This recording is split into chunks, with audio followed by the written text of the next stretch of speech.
Bismillahirrahmanirrahim. Assalamualaikum warahmatullahi wabarakatuh.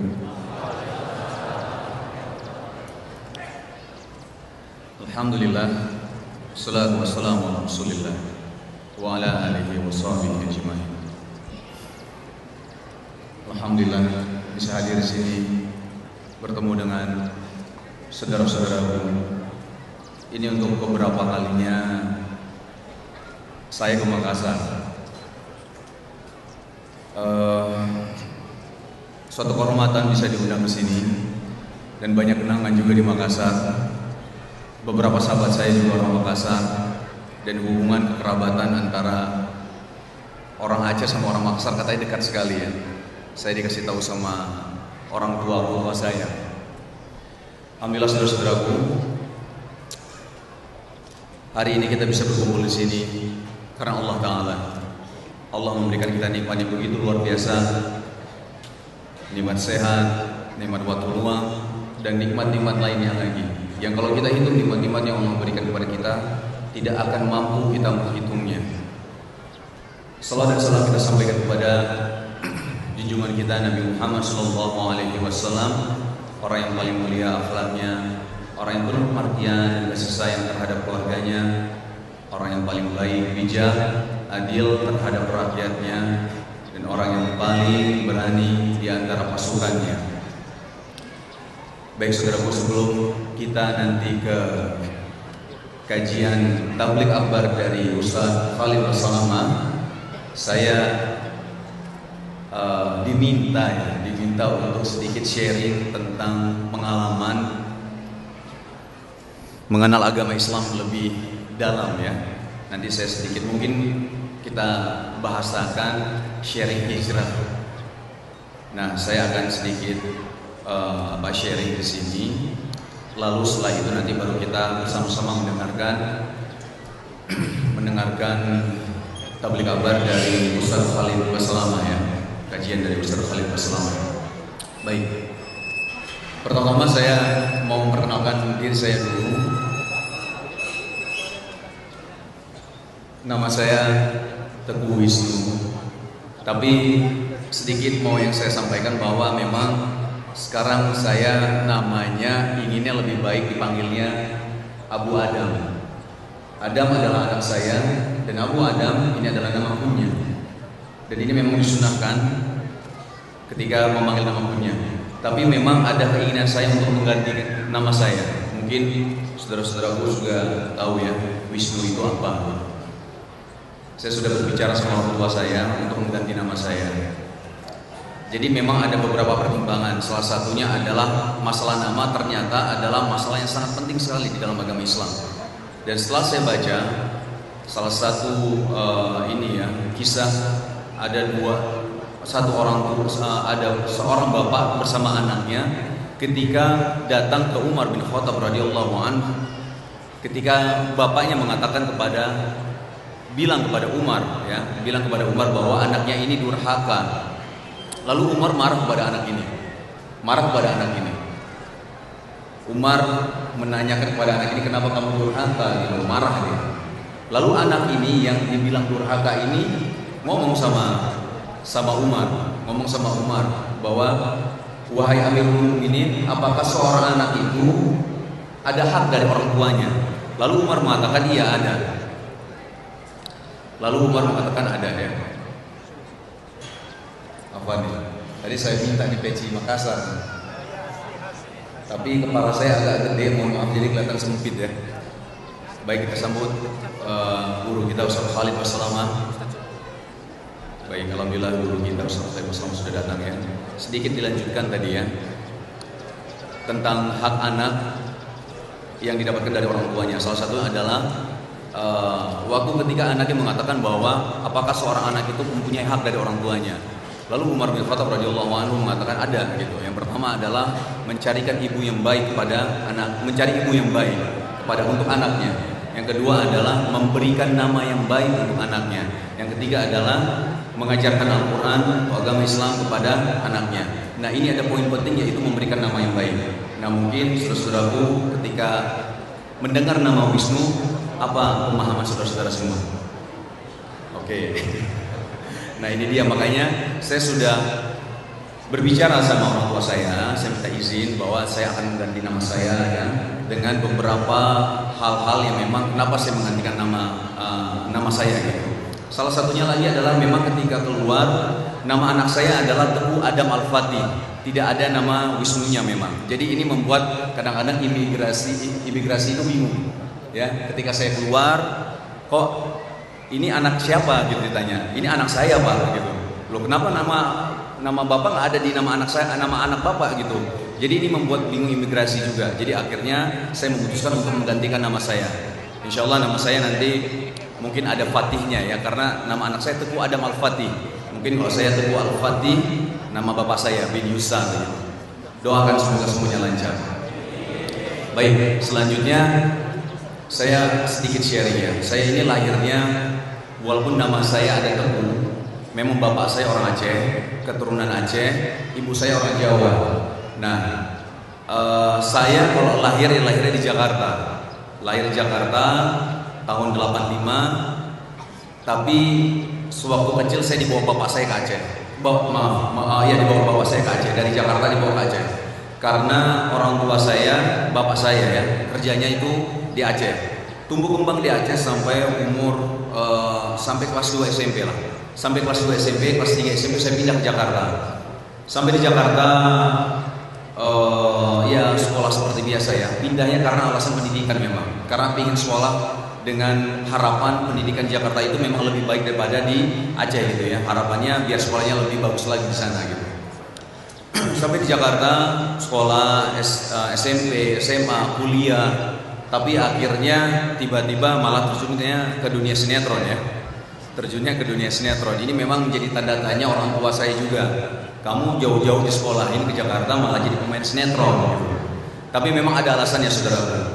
Waktu itu qadarullah memang ada satu kejadian musibah yang tertimpa kepada diri saya sehingga saya mau tidak mau harus mencari uang. Mencari uang saya bingung waktu itu mau jadi apa ya saya. Waktu itu saya masih belum kuliah, saya masih nganggur waktu itu. Mau kuliah tapi saya sempat nganggur 1 tahun. Nah di situ akhirnya saya berpikir gimana saya kerja nih, gimana saya bekerja. Tapi akhirnya cara praktis saya pikirkan waktu itu belum ngaji juga ya. Saya pikir wah kayaknya main sinetron cepet nih dapat uangnya gitu. Akhirnya main sinetron lah, main sinetron. Tapi saya bingung, saya gimana nih ya cara main sinetronnya, saya nggak ada link mana-mana. Akhirnya baru tahu bahwa saudara saya dari Aceh juga itu main sinetron juga. Tapi sinetronnya sinetron kolosal. Mungkin saudara-saudara tahu nggak sinetron kolosal seperti apa? Yang silat-silat gitu ya, terbang, tiba-tiba menghilang, tiba-tiba naik naga, terbang ke atas awan gitu.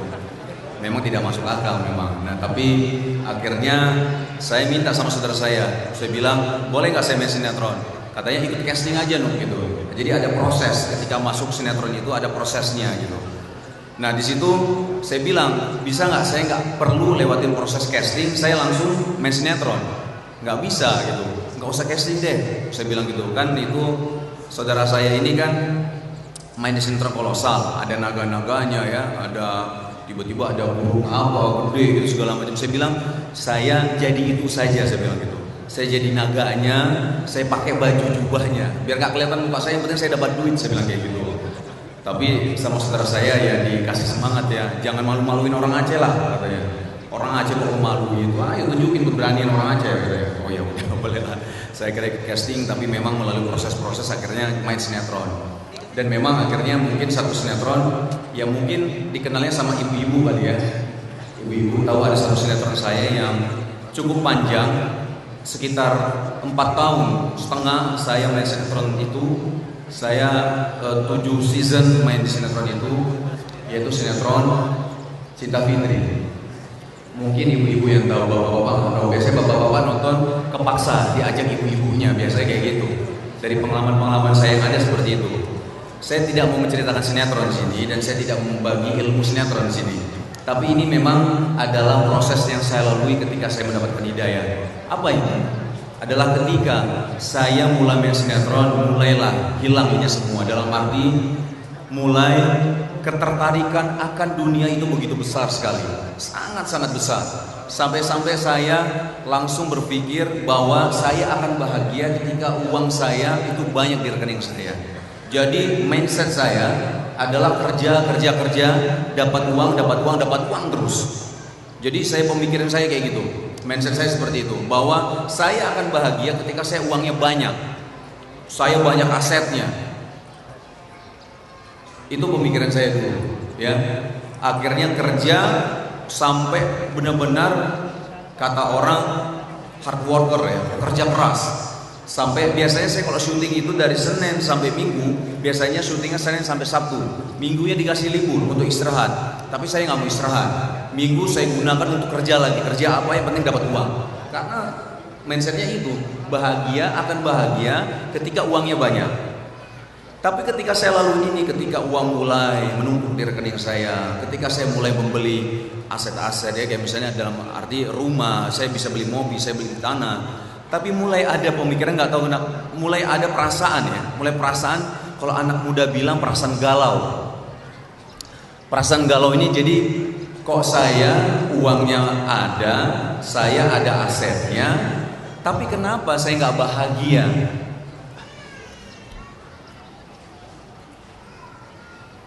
Kenapa saya nggak bahagia gitu? Ini yang sempat saya bingung ya. Karena kan biasa saya bilang, saya akan bahagia ketika uang saya banyak. Tapi itu saya nggak rasakan. Ketika mulai merasakan pendapatan itu gampang sekali ya saya dapatkan gitu. Ada mobil, ada rumah. Tapi ketika setiap saya pulang ke rumah, saya nggak merasakan itu. Saya nggak merasakan kebahagiaan itu. Apa sih bahagia itu gitu? Kok saya nggak ngerasain? Kok perasaan saya kosong ya? Setelah saya mencoba untuk merenung ya, introspeksi diri ya, ternyata memang saya lihat bahwa saya semakin jauh dari yang namanya agama Islam. Saya lihat dari situ satu poin. Karena waktu itu dulu saya di Aceh, walaupun ya enggak rajin-rajin amat sholat di masjid ya ataupun ngaji, tapi seenggak-enggaknya saya sholat, seenggak-enggaknya juga saya waktu masih kecil kan, waktu saya tinggal di Aceh, saya ikut ngaji sama teman-teman saya gitu kan. Perasaan senang bahagia itu ada, tapi nggak tahu kenapa ketika di Jakarta itu jadi hilang. Dan akhirnya ketika saya merenung dan mencoba introspeksi diri, ternyata satu poin adalah saya mulai jauh dari agama Islam dan mulai banyak sekali yang namanya kemaksiatan yang dilakukan. Ternyata ini salah satu sumber yang membuat saya tidak bahagia. Itu satu, poin pertama. Poin kedua adalah ketika, kalau misalnya di sinetron mungkin ya, bapak-bapak atau ibu-ibu melihat penampilan saya di sinetron sebagai orang baik atau orang jahat. Orang baik, karena memang dimunculkan ketika sosok orang baik itu ya, gimana ya, sosok orang baik itu kalau di dalam sinetron, dia baik sama orang tuanya, dia rajin ibadahnya, dia yang baik-baik pokoknya. Nah ini mulai ada orang-orang menilai saya, karakter saya di sinetron sama seperti di kenyataannya gitu. Karakter saya yang di nyata itu sama seperti di sinetron. Jadi orang langsung menganggap saya rajin ibadahnya, saya baik sama orang tua, hubungan saya sama orang tua dan saudara-saudara baik segala macam gitu. Ini mulai ada seperti itu. Dan ini yang membuat saya tersiksa juga. Kenapa? Karena kenyataannya tidak seperti itu, saudara. Kenyataannya tidak seperti itu. Itu yang saya membuat berpikir, ya Allah, jangan sampai saya di mata Allah menjadi orang munafik. Karena apa yang dipandangan orang baik, padahal tidak gitu. Nah ini yang membuat saya sangat takut sekali menjadi orang munafik. Dan mungkin saudara-saudaraku sudah tahu semua ya, orang munafik itu azabnya sangat pedih sekali, berada di dasar neraka neraka. Na'udzubillah, jangan sampai kita menjadi orang munafik. Itu poin kedua. Dan poin ketiga adalah yang paling penting adalah masalah kematian. Dulu saya berpikir ketika saya masih muda, bisa cari uang sendiri, punya penghasilan sendiri yang besar, saya berpikir ya udah nikmatin masa muda dulu. Nanti kalau tobat nanti waktu tua aja. Nanti kalau udah punya cucu 5, 10 baru tobat. Saya pernah komunikasi dan pernah punya mindset juga, pemikiran bahwa ketika masih muda punya uang, udah senang-senang foya-foya dulu. Kalau mau tobat nanti waktu tua aja. Kenapa? Karena saya berpikir dulu, kalau saya dari muda sudah tobat ya, sudah baik aja, nanti waktu tua pengen ngerasain yang namanya maksiat itu seperti apa. Tapi ketika dari muda saya maksiat terus, nanti waktu tua akan bosan dengan yang namanya maksiat. Lalu saya akan bertobat di hari tuanya. Dulu pemikirannya seperti itu ya. Dulu punya pemikiran seperti itu gitu. Dan ini saya dulu benar-benar seperti itu gitu. Tapi akhirnya ini jadi hilang semua. Pikiran ini jadi hilang semua. Punya anggapan seperti itu hilang semua ketika banyak saudara-saudara saya, teman-teman saya mati dalam usia muda. Mati dalam usia muda. Umur 20 tahun dipanggil Allah Ta'ala, meninggal. Umur 21 tahun meninggal. Kondisinya juga bukan kondisi sakit. Ada yang satu arah pindah lokasi syuting, meninggal di jalan. Ada yang satu dia dia sehat, sakit, terus sehat lagi, tiba-tiba meninggal. Ada seperti itu. Lalu dari sinilah saya mengambil pelajaran bahwa orang mati itu dalam arti tua itu bukan tanda mati dan sakit itu bukan tanda mati. Kita bisa mati kapanpun, bisa dalam keadaan sehat, bisa dalam masih waktu, masih umurnya masih muda. Nah ini poin penting yang membuat saya akhirnya saya harus bertobat sekarang juga. Jangan sampai saya masih muda tapi banyak sekali melakukan kemaksiatan lalu saya mati, lalu saya meninggal dipanggil Allah Ta'ala. Dan saya tidak mau mati atau meninggal dalam keadaan kufur. Na'udzubillah. Dan alhamdulillah setelah itu mulai sedikit demi sedikit saya melihat apa yang membuat saya harus bisa untuk melakukan hijrah ini dengan baik. Karena saudara jujur, ketika saya mencoba untuk berhijrah itu jalannya berat sekali. Salah satunya adalah ketika saya mencoba untuk berhijrah, mulai sholat lagi, mulai ngaji lagi, tapi godaannya begitu besar sehingga membuat saya bertobat itu mungkin di jalan Allah Ta'ala hanya paling cuma sebentar, paling cuma seminggu, balik lagi ke lembah yang maksiat gitu. Ke lembah yang hitam, ke lembah yang kelam. Hanya sebentar, hanya seminggu, nanti tobat lagi, tapi nanti ketika tobat nanti balik lagi. Dan itu berkali-kali, saya tidak tahu berapa kali, tapi itu berkali-kali. Saya akhirnya di satu titik ketika ingat lagi kematian ini, saya pikir aduh jangan sampai ini kayak gini nih, jangan sampai saya mati dalam keadaan kufur. Nah disitulah akhirnya saya melihat bagaimana caranya saya berhijrah tapi saya bisa istiqomah di jalan Allah Ta'ala. Akhirnya saya melihat bahwa satu poin penting adalah masalah pergaulan. Masalah pergaulan penting sekali saudaraku, karena salah satu yang membawa saya kembali ke jalan yang tidak baik adalah pergaulan, adalah teman, adalah sahabat. Dan ini semakin saya yakin ketika saya membaca satu hadis di mana Rasulullah SAW bersabda yang maknanya seseorang akan mencocoki kebiasaan teman karibnya. Oleh karenanya perhatikanlah siapa yang akan menjadi teman karib kalian. Hadis riwayat Ahmad dengan sanad hasan. Nah ini satu poin penting yang saya lihat bahwa memang ternyata pergaulan itu penting sekali. Dari situlah akhirnya ketika saya tahu bahwa pergaulan, teman, sahabat itu sangat penting dalam kehidupan kita, akhirnya saya mencoba untuk mencari teman-teman yang baik. Mencari teman yang baik, malah kadang-kadang orang mungkin bisa berpikir ini orang sok kenal banget ya. Saya tiba-tiba bisa jadi datang ke masjid, saya karena nggak punya teman di masjid ya, ada pengajian, saya datangin, saya salam-salam tuh. Assalamualaikum, pingin tahu ngaji apa sih ini kajian apa. Saya sampai kayak gitu. Bahkan ada satu kajian rumah yang saya datangi, saya belum kenal sama satu orang pun di rumah itu, di rumah ya, bukan kajian umum di masjid, bukan, kajian di rumah. Saya dikasih tahu teman saya, ini ada kajian nih di rumah. Waduh, saya nggak kenal sama orangnya, gimana? Masa saya datang aja nggak apa-apa? Ana juga datang ke sana. Ya teman saya katanya mau datang juga ke sana. Akhirnya saya bilang yaudah kita bareng-bareng ya, ketemuan di sana di rumah itu. Sampai saya di rumah sana tiba-tiba teman saya telepon. Akhi afwan nih, Anda nggak bisa hadir. Qadarullah kata, ya Allah gimana ini? Saya nggak kenal sama satu orang tuh di situ, tapi karena memang niatnya ingin ketemu sama teman-teman yang baik, akhirnya saya coba masuk ke dalam situ. Saya masuk, assalamualaikum, orang pada bingung, ngapain orang sini? Assalamualaikum. Dan yang masya Allah saudara, ketika saya masuk ke dalam kajian itu sambutan saudara-saudara kita yang ngaji juga itu begitu luar biasa. Dalam arti menerima.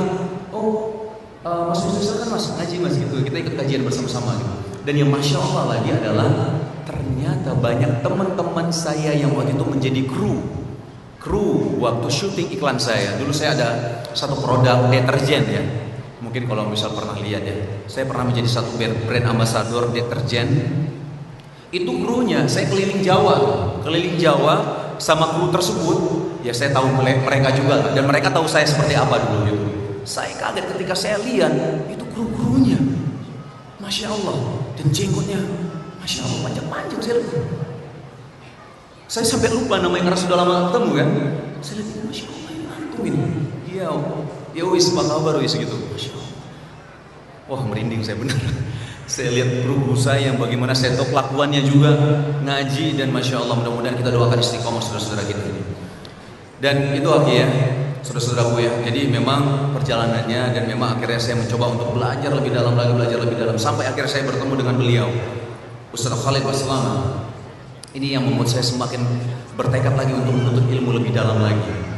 Saya pertama kali ketemu dengan Ustaz Khalid Baslama itu di Jakarta, Masjid Al-Azhar namanya. Kalau mungkin antum tahu ya, kalau di Jakarta di daerah pusat itu namanya Masjid Al-Azhar. Di sana saya ketemu sama beliau waktu itu lagi memaparkan satu kajian waktu itu ya, bersama satu host juga, moderator juga. Dan Masya Allah, yang membuat saya kagum adalah beliau tentang sejarah itu begitu luar biasa sekali. Bagaimana beliau memaparkan begitu detail sekali. Sampai-sampai saya bilang, ini Ustaz, Masya Allah, ini wawasannya begitu luar biasa, saya bilang. Akhirnya saya coba untuk mendekati beliau ketika selesai kajian. Saya bilang, Ustaz, Assalamualaikum Ustaz, saya boleh minta nomor antum Ustaz? Boleh. Akhirnya minta, dengan tujuan saya ingin menghubungi beliau untuk bisa datang lagi ke Ustaz Khalid Baslama. Tapi saya hubungin, Masya Allah, mungkin beliau begitu sibuk jadwalnya. Saya WhatsApp mungkin belum sempat dibalas sama beliau, saya SMS belum sempat dibalas sama beliau. Saya bilang, bagaimana nih caranya saya bisa ketemu sama beliau lagi? Saya coba cari tahu tentang beliau. Ternyata beliau punya satu restoran di daerah Kalibata. Saya samperin ke sana, restoran di sana. Belum ketemu juga sama beliau. Apalagi yang saya harus lakukan untuk ketemu dengan beliau gitu. Akhirnya alhamdulillah diberi satu kemudahan dengan teknologi yang sekarang ini, yaitu melalui YouTube ya saudaraku ya. Ada websitenya beliau. Akhirnya saya coba search di Google Khalid Baslama. Ternyata di situ ditulis www.khalidbaslama.com. Itu adalah website beliau. Masya Allah, saya klik dan di situ saya menemukan ceramah-ceramah beliau yang begitu banyak sekali. Dan jujur, saya banyak sekali dapat ilmu dari beliau melalui website beliau. Jadi saudara-saudara, kalau misalnya memang mau belajar, mungkin dalam kondisi yang antum semua lagi kerja, mungkin tidak sempat untuk datang ke kajian, sekarang ada teknologi yang Masya Allah memudahkan kita semua untuk kita bisa belajar di website beliau.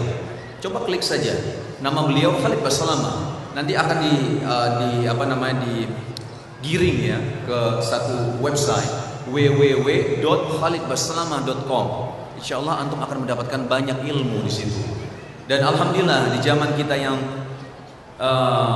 teknologinya semakin canggih ini ya, beliau akhirnya mengeluarkan satu aplikasi yang dimana insya Allah di situ juga ada ceramah-ceramah beliau. Ini memudahkan kita semua, tapi memang untuk sementara khusus untuk Android. Jadi antum bisa klik di situ ya Khalid Baslama. Nanti di situ ada satu aplikasi. Nanti insya Allah mungkin akan disampaikan sama panitia juga ya. Jadi ada logonya warna hijau dan antum bisa download aplikasinya. Insya Allah mungkin seperti itu. Baik, alhamdulillah, mudah-mudahan apa yang saya sampaikan sharing hijrah ini bermanfaat untuk saudara-saudara semua, dan mudah-mudahan yang bisa diambil pelajarannya, mudah-mudahan ya insyaallah ya. Baik, sekarang kita akan ke acara utamanya, yaitu kajian bersama guru kita Ustaz Khalid Baslama. Namun sebelumnya saya sedikit membaca biodata beliau ya. Ini kalau boleh tahu orang Makassar semua atau bagaimana ya? Makassar semua ya. Kalau misal apa Kareba ya, benar ya? Benar salah itu. Apa kabar bahasa Makassar? Apa Kareba ya? Ya.